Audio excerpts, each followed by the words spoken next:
Eder, McAllister. che è stata suicidata con l'occultamento del cadavere. Non ci sono impronte su quella bottiglietta che era nella borsetta. Volevo specificare che quella bottiglietta che non ha impronte, nessuno l'ha indicato questo, nessuno ha visto, nessuno ci ha pensato.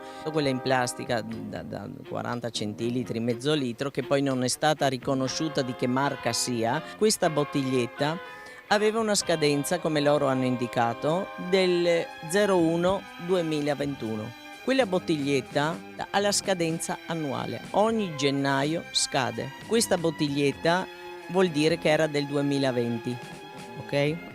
Quindi quella bottiglietta era assolutamente, ne sono convinta, in casa di qualcuno. Non lo so di chi, questo è certo, ma non è sicuramente che la bottiglietta è stata acquistata da Lilly nei 20 giorni. Quella bottiglietta esiste normalmente in commercio. Non può essere assolutamente che quella bottiglietta se l'è comprata Liliana, assolutamente no. So che hanno cercato appunto che non ci siano sostanze di un certo tipo, ma ma lo dico io e non mi permetto neanche che era acqua.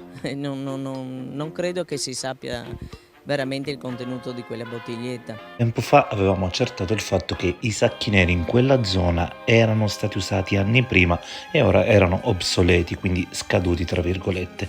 Anche l'acqua scaduto, tutto lascia pensare a un vecchio deposito o un magazzino. Ehi, non dimenticare di iscriverti a questo canale.